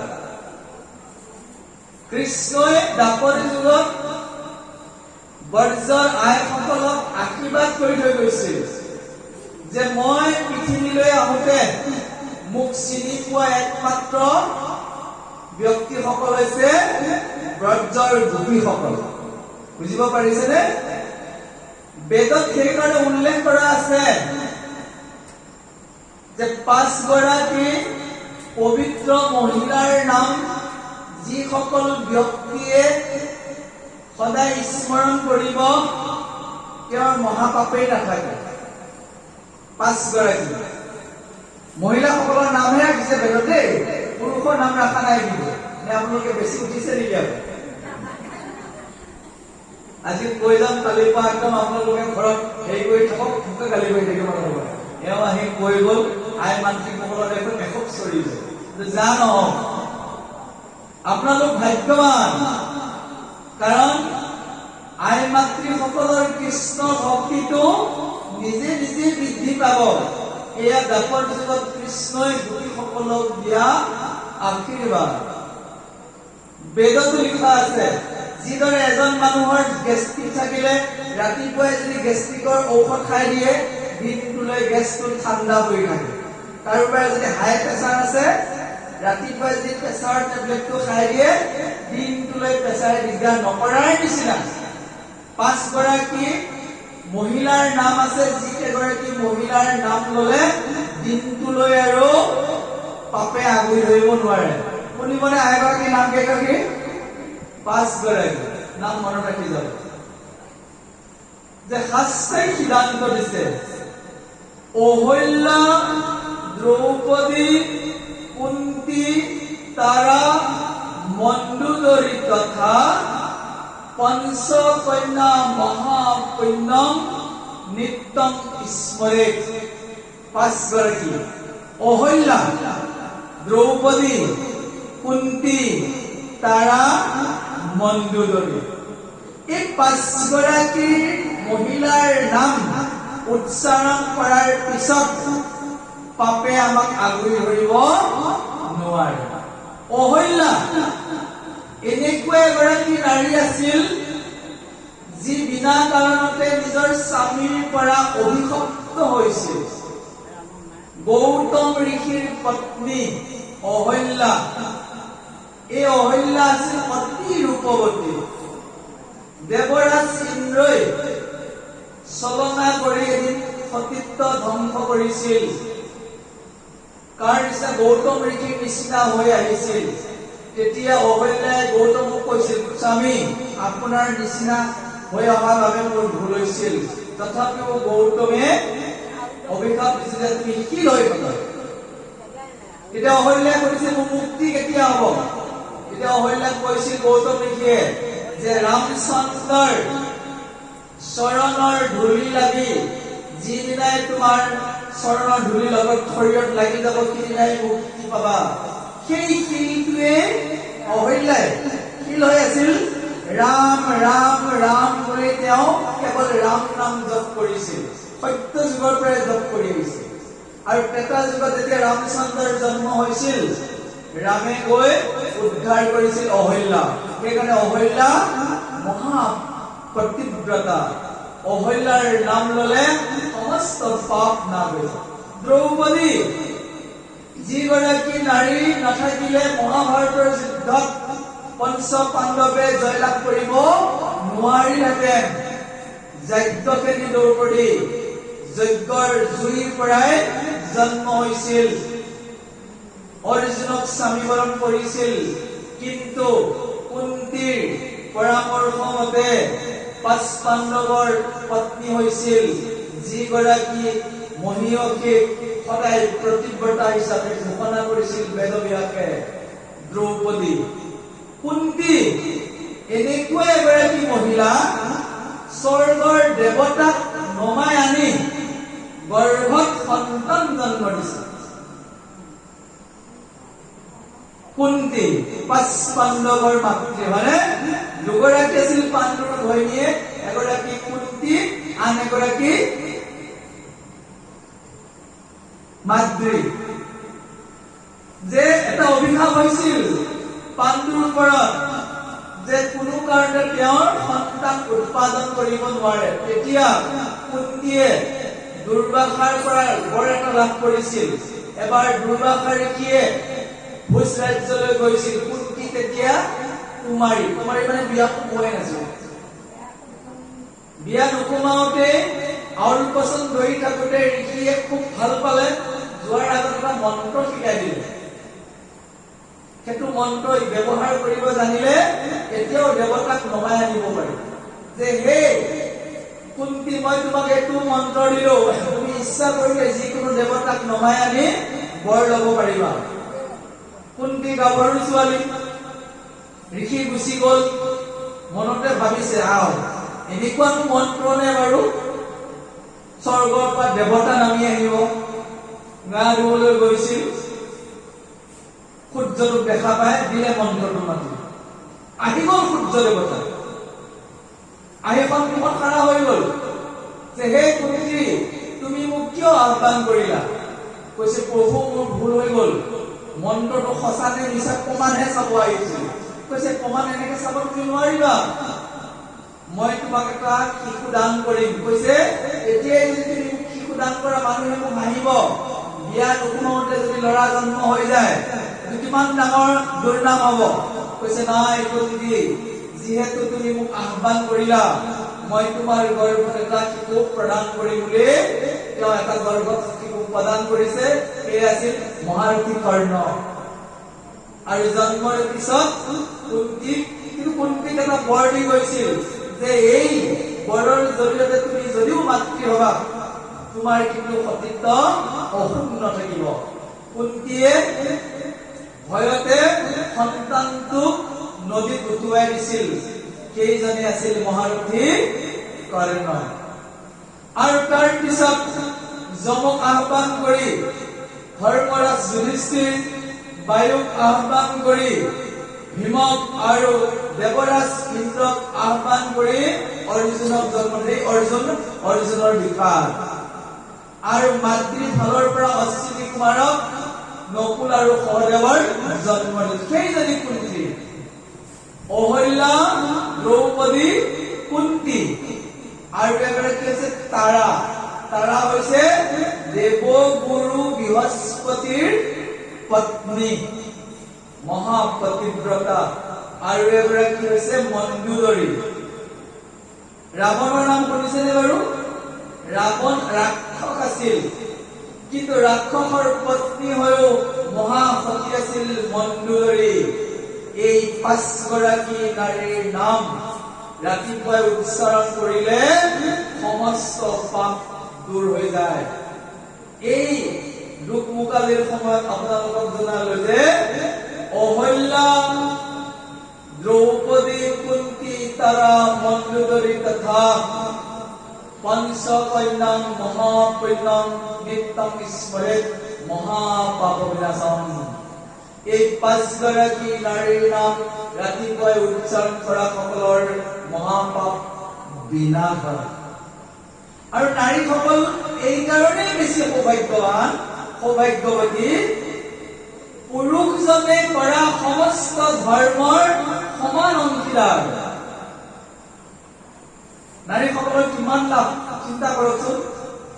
ধৰি লৈছো আমি দুয়োজনে প্ৰসাদ খাইছো, ধৰি লৈছো দুয়োজনৰ থালতে কি আছে, প্ৰসাদ দি থৈ দিছে। আৰু এজন ব্যক্তি আহি গল, তেওঁৰ বাবে প্ৰসাদ নাই, থাল এখন দিয়া হল, দুয়োজনে অলপ অলপ দিলো। আমাতকৈ বেছি হল নে নাই বাৰু? নাৰীসকলৰ পুণ্য তেনেকুৱা। নিজে কৰা উপাৰ্জনৰ পুণ্য কৰ্মৰ লগত স্বামীয়ে উপাৰ্জন কৰা পুণ্যৰ আধা সংখ্যক আহি যায়। সেইকাৰণে কৈছে কাৰ্যে দাসী ভোজনে জননী সমা বিপদেশু মন্ত্ৰণাদাতা সা ভাৰ্যা পতিব্ৰতা। নাৰীসকলক কৈছে হে মহান নাৰীসকল, তুমি কেৱল প্ৰতিব্ৰতা হবা, স্বামীৰ ভালৰ চিন্তা দিনে নিশাই কৰিবা, কামৰ দিশত স্বামীক এনেকুৱাকে শুশ্ৰূষা কৰিবা, এজনী দাসীৰ নিচিনা শুশ্ৰূষা কৰিবা। যেতিয়া আহাৰ বনাবা, এগৰাকী মাতৃৰ নিচিনাকে তুমি আহাৰ প্ৰেৰণ কৰিবা। আৰু যেতিয়া বিপদত পৰিব মানুহজন, তুমি এগৰাকী মন্ত্ৰীৰ নিচিনা হবা, তুমি প্ৰতিব্ৰতা বুলি ভগৱানে চাৰ্টিফিকেট দিব। সেইকাৰণে কোৱা হৈছে যত্ৰ নয়াস্তু পূজ্যন্তে ৰমন্তে তত্ৰ দেৱ বসতি। যিখন ঘৰত নাৰীসকলক শ্ৰদ্ধা কৰা হয়, নাৰীসকলক মৰ্যাদা দিয়া হয়, তাক দেৱতাসকল নিজে নিজেই বাস কৰে। গম পাইছেনে বাৰু? যত্ৰ নয়াস্তু পূজ্যন্তে ৰমস্তে তত্ৰ দেৱতাঃ যত্ৰ ঐতস্তু ন পূজ্যন্তে তত্ৰ অফলা ক্ৰিয়া। যিখন ঘৰত নাৰীক মৰ্যাদা দিয়া নহয়, সেইখন ঘৰেই নহয় বুলি কৈছে। এই কাৰণে নাৰীসকল মহাভাগ্যৱান। পৃথিৱীখনৰ বংশ ৰক্ষাৰ দায়িত্ব নাৰীসকলে লৈছে। ভজনাৰ্থম মহাভাগা পূজা গৃহাদিত্যয়া। এই পৃথিৱীখনত ভগৱানৰ ইচ্ছা হৈছে পৃথিৱীখনত ইটোৰ পিছত সিটো প্ৰজন্মৰ জীয়াই থকাৰ বাবে যিটো জন্ম দিয়াৰ প্ৰক্ৰিয়া কোনে কৰিব পাৰে? কেৱল নাৰীসকলে কৰিব পাৰে। কৈছে ভজনাৰ্থম মহাভাগা পূজা গৃহাদিত্যয়া। পৃথিৱীত প্ৰজনন ক্ষমতাৰ বাবে নাৰীসকল সদায় পূজিতা, গৃহৰ দীপ্তি স্বৰূপ। কৈছে গৃহেষু স্ত্ৰিয় শ্ৰেয়স ন কশ্চিৎ বিভেদ কশ্চন। এখন ঘৰত লক্ষ্মী আৰু নাৰীগৰাকীৰ মাজত কোনো পাৰ্থক্য নাই। সেইকাৰণে অতি বেছিকৈ আচাৰ নীতি জানিবলগীয়া ব্যক্তিসকলে হৈছে নাৰীসকল। নাৰীসকলে ঘৰখনৰ মূল সৌন্দৰ্য ধৰি ৰাখিব পাৰে। সেই অনুৰোধ কৰিছো, কৃষ্ণৰো আশীৰ্বাদ আছে, আপোনালোকৰো নিজৰ প্ৰচেষ্টাৰ গুণত নিজৰ ঘৰখনক মন্দিৰ কৰি ল'ব লাগিব। বুজিব পাৰিছেনে বাৰু? আইসকলৰ কৰ্তব্য ঘৰখনক মন্দিৰ বনাব। মন্দিৰত কি থাকে? আচাৰ নীতি, পূজা পাৰ্বণ। সেই মন্দিৰটোৰ আচল পূজাৰীকে আপুনি নিজে হ'ব। সকলোকে কৰিব, গা নোধোৱাকৈ কাকো খোৱা বস্তু দিয়া নহব। ভগৱানক পূজা নকৰালৈকে কোনেও খাব নোৱাৰিবা। বুজিব পাৰিছেনে বাৰু?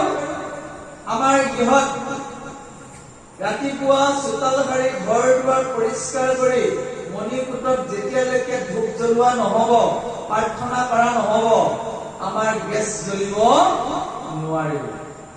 কোনোবা পলমকে শুই উঠিলেও গা নোধোৱালৈকে পানী টোপাও খাব নোৱাৰিব। ৰোল বনাই দিয়া আছে। বুজিব পাৰিছেনে বাৰু? এই মধ্যনিশা পুৱতিৰ সময়ত আপোনালোকক জনালো, আপোনালোকে যদি নিজৰ নিজৰ ঘৰখনত এই ব্যৱস্থা ৰাখে, এখোজ আগুৱাই যাব। প্ৰথম। দ্বিতীয় হৈছে আমি খোৱা সামগ্ৰীবোৰ যদি প্ৰসাদ বনাই নলওঁ, তেতিয়াহ'লে আমি ভগৱানৰ ভক্ত হ'ব নোৱাৰিম।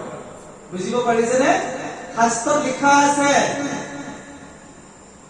ওম ব্ৰহ্মাপনং ব্ৰহ্মা হবে ব্ৰহ্মণ মৌনহুতম ব্ৰহ্মৈব তেন গন্তব্যম ব্ৰহ্ম কৰ্ম সমাধিনা। কৈছে হে নৰ নাৰীসকল, তোমালোকে এটা বস্তুৰ কাৰণে জীয়াই আছা, অন্ন মুঠিৰ কাৰণে। অন্নমুঠি এৰিলে জীয়াই থাকিব পাৰিমনে বাৰু? এই অন্নমুঠি মোক অৰ্পণ নকৰাকে নাখাবা। বুজিব পাৰিছে? আপোনালোকে যেতিয়া প্ৰসাদ বনায় নিয়ম মতে এটা প্ৰসাদৰ অৰ্পণ কৰিব পৰা ব্যৱস্থা ঘৰত থাকিব লাগে।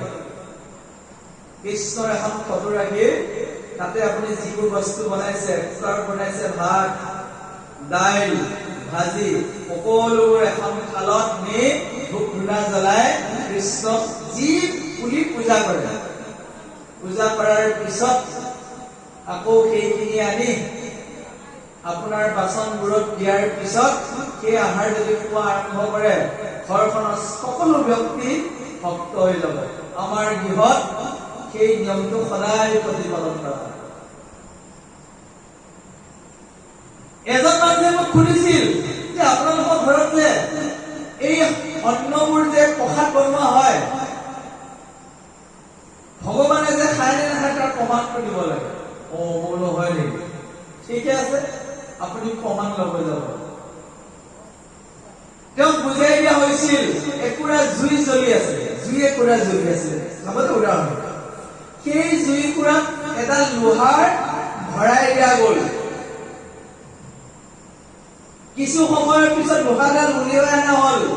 লোহাডাল কি লোহা হৈ থাকিবনে বাৰু? সি ৰঙা হৈ যাব। সি কি গুণ আহৰণ কৰিছে? জুইৰ গুণ আহৰণ কৰিছে। গাত লগাই দিলে কি হ'ব? পুৰিবনে নুপুৰে? ঠিক সেইদৰে ঘৰত আই মাতৃসকলে বনোৱা প্ৰসাদখিনি যেতিয়া কৃষ্ণক অৰ্পণ কৰিব, ভগৱন্ত সন্তুষ্ট হৈ যায়। আৰু এদিনমান আপোনালোকে কি নিৰামিষ কৰিব লাগিব দেই। অৰ্পণ আমিষেৰে নহয়, এইটো জানিবলগীয়া কথা। জানিবলগীয়া কথা, অৰ্পণ কৰিব লগা হলে আপুনি চৰু তৰু সুন্দৰকে ধুব লাগিব। আমিষ হলে অৰ্পণ নকৰিব। ভগৱন্তই আমিষ আহাৰ গ্ৰহণ নকৰে। এতিয়া ৰাতিপুৱা ৩টা বাজে, যিহেতু আজি একাদশী আছে, কামিকা একাদশী। আজি ৰাতিপুৱাৰ পৰা কালি ভুকালি নোহোৱালৈকে আমি আহাৰ গ্ৰহণ কৰিব নোৱাৰো। একাদশীত একেবাৰে অন্ন নাখাওঁ, ২৪ ঘণ্টা। আপুনি মোক ১,০০,০০০ টকা দিলেও মই আজিৰ দিনটোত খাদ্য খাব নোৱাৰো। ফল মূল গাখীৰ খাই থাকিব লাগিব। বুজিব পাৰিছে বাৰু? এই একাদশী আৰম্ভ হৈ গ'ল, ৩ বাজি গ'ল, একাদশী আৰম্ভ হৈ গ'ল। একাদশীত ব্ৰতত থকা মানুহজন ভগৱানৰ প্ৰিয় ভক্ত। প্ৰথম। দ্বিতীয়, শৰীৰত থকা বেমাৰবোৰ সমস্তবোৰ দূৰ হৈ যায়। আৰু একাদশী দিনাখন যদি একো নোখোৱাকে মৃত্যুবৰণ কৰিব পাৰে, বৈকুণ্ঠগামী হয়। বহুত উপকাৰ আছে একাদশী পালনৰ। পাৰিলে যত্ন কৰিব। যিদৰে এজন ব্যক্তিয়ে ভগৱানৰ প্ৰিয় হ'ব যায়, ভগৱানে ভাল পোৱা কামবোৰ কৰি যাব লাগে। সেইটোৱেই নিয়ম। আজি যে আপোনালোকে টোপনি ক্ষতি কৰিলে, কাইলৈ ২ ঘণ্টা অকমান ৰেষ্ট ল'লে টোপনি পূৰ হৈ যাব। প্ৰমাণ চাব পাৰে। এই ৰাতিপুৱা ভাগৱত চাগৱত সামৰি গা পা ধুই যদি এগাল খাই দিয়ে, অকমান সময় দীঘল দিলে গোটেই নিশা টোপনি পূৰ হ'ব। প্ৰমাণ চাব পাৰে। কিন্তু আপুনি বেলেগত ভাওনা চাই টোপনি ক্ষতি কৰক, ৩ দিন ৪ দিনলৈ আপোনাৰ গা বেয়া লাগিছিল। কাইলৈ প্ৰমাণ পাব আপোনালোকে। দুপৰীয়া সময়ত খাই বৈ এঘুমতি দিয়া মানে আপোনাৰ শৰীৰটো সমস্ত সুস্থ হৈ যাব। ভগৱানৰ ইমান পাৱাৰ আছে। আৰু মানৱ হিচাপে আমি এটা কামেই কৰিব লাগে, ভগৱানে কি কি কাম ভাল পায়। ভগৱানে একাদশী পালিলে ভাল পায়, ভগৱানে ভাগৱত শ্ৰৱণ কৰিলে ভাল পায়, ভগৱানে নিৰামিষ খালে ভাল পায়। গতিকে ভগৱানে ভাল পোৱা কামবোৰ কৰি যাব। সেই মানৱ ধৰ্ম। বুজিব পাৰিছে? অকল বোলে মোৰ বয়স হ'ল, ডিঙিত গামোচা ললো, নামঘৰত গৈ ধন নমাই থাকো, সেই ভগৱত কেতিয়াও হ'ব নোৱাৰে। সৰু ল'ৰা এটা ডাঙৰ ভগৱানৰ ভক্ত হ'ব পাৰে যদি ভগৱানে ভাল পোৱা কামবোৰ কৰে। ভগৱানে ভাল পোৱা কামবোৰৰ ভিতৰত আপুনি খোৱা আহাৰকণ অৰ্পণ কৰাটো সৰ্বশ্ৰেষ্ঠ কাম। এদিনমান কৰি চাব, কেনেকুৱা লাগে অনুভৱ কৰিব। আমাৰ ঘৰত টিলিঙা আছে, থাপনা এখন আছে, য'ত প্ৰসাদ বনাই প্ৰায় গোটেইবোৰ মানুহ নিৰামিষ যে আমাৰ অসুবিধা একো নাই ভাত বনোৱাৰ লগতে থাপনা এখন আছেই এনেতো মণিপুৰত থাপনা আছেই ইয়াতে ভগৱানক অৰ্পণ কৰিব পৰা নতুন থাল আছে যিখন থালত আজিলৈকে ভগৱানৰ বাহিৰে কাকো দিয়া হোৱা নাই পানীৰ পাত্ৰ সকলোবোৰ নতুন নতুন কাঁহৰ বাচন সেই বাচনবোৰত প্ৰত্যেকৰ পৰা অলপ অলপ প্ৰসাদ লৈ ভগৱানক দি তিলিঙাটো বজোৱাৰ লগে লগে চুবুৰীত সকলোৱে জানে নেতাহঁতৰ প্ৰসাদ খাব হৈ গ'ল ৰাতিপুৱা 8 বজাত কাইলৈ প্ৰসাদ অৰ্পণ কৰা নহয় কাৰণ একাদশী চলিছে অন্য দিনাখন নিৰ্দিষ্ট সময়ত প্ৰভু ভগৱন্তক অৰ্পণ কৰি গোটেইলৈকে পোৱাৰ পিছত মই এটা প্ৰমাণ পাইছিলো প্ৰথম অৱস্থাত মই নিজে নিৰামিষ আছিলো যেতিয়া এই পদ্ধতিবোৰ অৱলম্বন কৰিলো নিজে নিজে গোটেইবোৰ লাইনলৈ আগতে গোটেই মানুহবোৰ কৃষ্ণ ভক্ত নাছিল আমাৰ ঘৰত আৰু গাঁৱত লাহে লাহে অভ্যাসবোৰ কৰোঁতে কৰোঁতে হৈ গ'ল আশা কৰোঁ আপোনালোকৰ মাজতো সেই অভ্যাসবোৰ গঠন কৰি নিজে জীয়াই থকা দিনকেইটা ভগৱানৰ ভক্ত হৈ জীৱনৰ অন্তিম সময়ত তেওঁৰ ওচৰত যাব পৰাকৈ হৈছে আটাইতকৈ ডাঙৰ কথা আৰু আটাইতকৈ ডাঙৰ কথা মৃত্যুৰ পিছত কি হয় আমি নাজানো কিন্তু জীয়াই থাকোঁতেও যদি আপুনি এজন ভাল ভক্ত হয় আপোনাৰ ঘৰখন যদি আচাৰ ব্যৱহাৰ ভাল হয় তো অসুবিধা আছে নেকি বাৰু ঘৰখনে মন্দিৰ হৈ যাব কৃষ্ণ সেইটো ইচ্ছা যে প্ৰত্যেকখন গৃহস্থই এখন মন্দিৰ হৈ যাওক প্ৰত্যেকজন ব্যক্তিয়ে একোজন কৃষ্ণৰ ভক্ত হৈ যাওক মনৰ পৰা সমস্ত বেয়া চিন্তা এৰি দিয়ক পৃথিৱীত কাকো বেয়া পাব নালাগে শাস্ত্ৰৰ সিদ্ধান্ত আপোনাৰ যদি এজনো বেয়া পোৱা ব্যক্তি থাকে আপুনি বৈকুণ্ঠ যাব নোৱাৰিব জয় বিজয় আপোনালোকে জানেনে বাৰু জয় বিজয় যে মূৰ্তি থাকে এই জয় বিজয় আছিল বৈকুণ্ঠৰ পাৰিষদ সমান দৃষ্টিৰে চাব নোৱাৰাৰ বাবে বৈকুণ্ঠৰ পৰা তেওঁলোকক সাসপেনশন কৰা হৈছিল সাসপেনশন মানে বুজি পাইছে নিলম্বিত কৰা হৈছিল আৰু 3টা জন্ম অসুৰৰ কুলত জন্মগ্ৰহণ কৰাৰ পিছত ভগৱানৰ হাতত মৃত্যু হৈ আকৌ আগাজলৈ যাব লগা হৈছে সেইকাৰণে নামঘৰবোৰতো জয় বিজয় দেখা পোৱা যায় তাৰ অৰ্থ হে মনুষ্যসকল তোমালোকে সদায় ঈশ্বৰৰ ভক্তিৰ লগত জড়িত হৈ থাকিবা কোনো কাৰণতে অভক্তিৰ লগত যোগদান নকৰিবা আৰু নিজকে এজন শুদ্ধ ভক্ত হিচাপে গঢ়ি তুলিব পৰাৰ যি আদৰ্শ এই আদৰ্শই আপোনাক সকলোৰে দৃষ্টিত শ্ৰেষ্ঠ কৰি তুলিব অৰ্জুন গৈ যেতিয়া উপস্থিত হৈছে দ্বাৰকাবাসীসকলৰ মাজত তাত থকা সৰু ল'ৰা ছোৱালীবোৰে বৃদ্ধবোৰে আৰু কৃষ্ণৰ পত্নীসকলে অৰ্জুনক দেখা পাই সান্তনাও লাভ কৰিছে আৰু দুগুণে খুব বেছি হৈ গৈছে তাৰ কাৰণ এই অৰ্জুনৰ লগতে তেওঁলোকৰ প্ৰাণৰ কৃষ্ণক দেখা পাইছিল একেলগে দুয়োজনে ঘূৰি ফুৰিছিল আৰু লগৰ মানুহজনক দেখা পাই বাল্য বৃদ্ধ তথা কৃষ্ণ ৰমণীসকলে অতি দুখ কৰিছে উল্লেখ কৰিছে হানে হিয়ে মুঠি বুকে প্ৰণযায় প্ৰতি স্বামীৰ সন্তাপে পৃথিৱীত পালে লুটি বাল্য বৃদ্ধ বিধৱা অনাথ যত নাৰী হাঁ প্ৰতি পুত্ৰ বুলি কান্দে গেৰি পাৰি অৰ্জুনক দেখিলো নাই জ্বলিল সন্তাপ সাগৰৰ বালি জৰি কৰিলন্ত বিলাপ আৰু অৰ্জুনক দেখাৰ লগে লগে তেওঁলোকৰ আগৰ কথাবোৰ মনত পৰি গৈছে আৰু তেওঁলোকৰ সুখৰ পৰিমাণ বাঢ়ি গৈছে ইয়াৰ পৰা অনুভৱ হৈছে যে আচলতে জীৱন ক্ষণভংগুৰ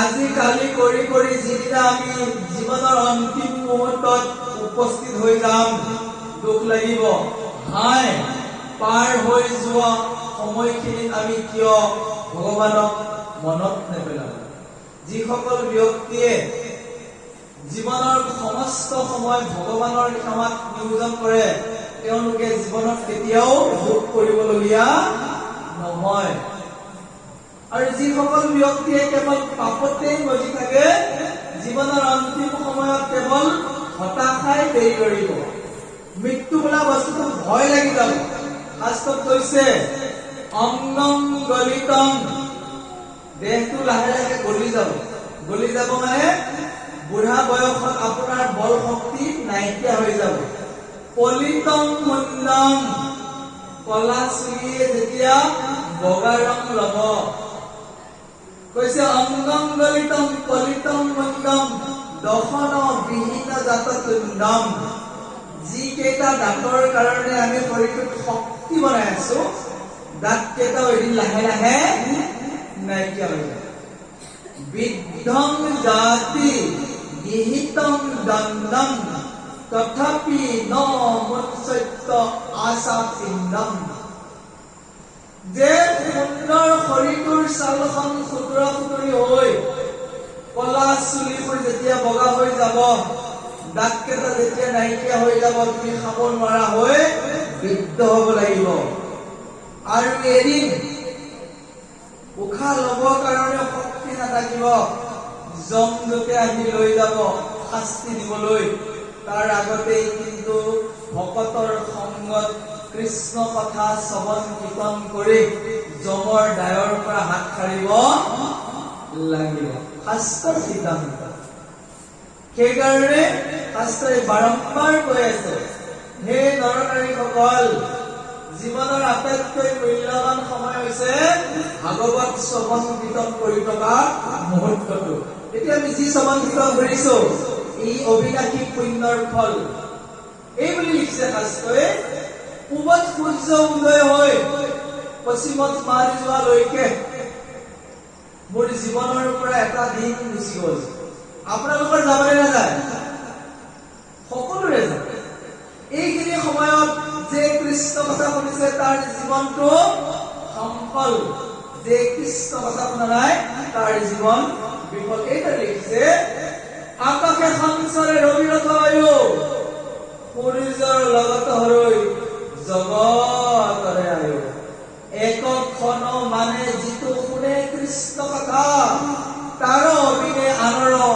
জীৱন যায় বৃথা পূবত সূৰ্য উদয় হৈ পশ্চিমত মাৰি যোৱালৈকে কোনো এজন ব্যক্তিয়ে যদি এবাৰ কৃষ্ণ মনত নেপেলালে যম ৰজাই তেওঁৰ ডায়েৰীত লিখি থলে যে এইজন মহাপাপীক আমি শাস্তি দিব লাগিব সেইকাৰণে কৈছে হে নৰনাৰীসকল আয়ু হৰতি বৈ পুঞ্চম উদয় অস্তঞ্জন আসৌ খননিত উত্তম শ্লোক বাক্য যিজন ব্যক্তিয়ে দিনটোত এবাৰ কৃষ্ণৰ নাম ল'বলৈ সময় নাপালে যমৰাজে কৈছে সেইজনে মূল ভাগত পৰিছে সেইকাৰণে অনুৰোধ জনাইছো দিনটোত কিবা কাম কৰে নকৰে পিছ কথা ধূপডাল জ্বলাই কৃষ্ণক এবাৰ মনত পেলাবলৈ নাপাহৰিব এই শাস্ত্ৰৰ নিয়ম শাস্ত্ৰই কৈছে ধৰ্ম মানে কি যে ভকতৰ সংগে ৰংগে সৰ্বখন কৃষ্ণক স্মৰি কৰে শ্ৰৱণ কীৰ্তন এহি মানে পুৰুষাৰ্থ পুৰুষৰ আন যত হব কৰ্ম ব্যৰ্থ হৰি বিমুখৰ ভক্তি মানে হৈছে ভকতৰ লগত যদি আপুনি কৃষ্ণ কথা শ্ৰৱণ কীৰ্তন কৰিব পাৰে এইটোৱেই মহাপুৰুষাৰ্থ আৰু ঘৰতো আমি কি কৰিব লাগিব নিজৰ ল'ৰা ছোৱালীক কৃষ্ণৰ নাম লোৱা শিকাব লাগিব প্ৰাৰ্থনা কৰাৰ অভ্যাস কৰিব লাগিব আছে সকলোৱে ঘৰত সন্ধিয়া সময়ত ধূপ চুপ জ্বলাই প্ৰাৰ্থনা কৰে আমাৰ ঘৰত গোটেই জাকে বেলেগ কাম কৰক নকৰক কৃষ্ণকা সন্ধিয়া হ'ল হাত ভৰি ধুই সকলো ৰেডি মণিকূটৰ সন্মুখত প্ৰত্যেকজনে একান্ত মানে কৃষ্ণ নাম কীৰ্তন কৰিবই লাগিব সদায় কীৰ্তন প্ৰত্যেক দিনাই ৰাতিপুৱালে আজি অভাজনে গৈ পোৱা দেৰি হ'ব আইগৰাকীয়ে মচি কাচি সুন্দৰভাৱে ধূপ দ্বীপ প্ৰজ্বলন কৰিব দুপৰীয়া মাই সোমাই আৰু সন্ধিয়া গোটেই পৰিয়ালটোৱে লগ লাগি সংকীৰ্তন আৰম্ভ কৰা যায়। অনুৰোধ কৰিছো আপোনাৰ সবেও এইখিনি কামটো কৰিব পাৰিবনে? বেলেগ নহলেও ধূপ এডাল লগাব পৰা যাব। শাস্ত্ৰই সিদ্ধান্ত দিছে, কৈছে কেহিকে দিনকে ভাই দুৰ্দিন বুলিয় মেঘাচন্ন নোহোৱা দুৰ্দিন হৰি কথা অমৃত সন্মুখ আলাপৰকে যিটো দিন ভয়বিহীন, যিদিনাখন আপোনাৰ ঘৰত কৃষ্ণৰ নাম উচ্চাৰণ নহল, কৃষ্ণৰ কাৰণে প্ৰাৰ্থনা কৰা নহল, সিদিনাখনে আপুনি জমে লাই পোৱা কাম কৰিছে। কৈছে তৎদিনম দুৰ্দিনম মন্যে মেঘাচন্ন ন দুৰ্দিনম যৎদিনম হৰি কথা অমৃত পীয়ুষ বিবৰ্জিতম। যিদিনাই কৃষ্ণ কথাৰ পৰা আপোনাৰ ঘৰখন বঞ্চিত হৈ গল, সিদিনাখনে আপোনাৰ ঘৰখন পাপত ডুবি গল। প্ৰত্যেক দিনাই ঈশ্বৰৰ শ্ৰৱণ কীৰ্তন প্ৰতিখন গৃহত হবই লাগিব। কলি যুগৰ এয়া মহাধৰ্ম, আমি কোৱা নাই। সেইকাৰণে ভাগৱতক কৈছে সমস্ত বেদৰ সাৰ। আমি হিন্দু ধৰ্মৰ মানুহ, সনাতন ধৰ্মৰ মানুহ, বেদ আমাৰ মূল গ্ৰন্থ। সেই বেদৰ সাৰ এই মহাভাগৱত। এই বুলি কৈছে, হে নৰ নাৰীসকল, একান্ত মানে কৃষ্ণ কথা ভাগৱত শুনিবা।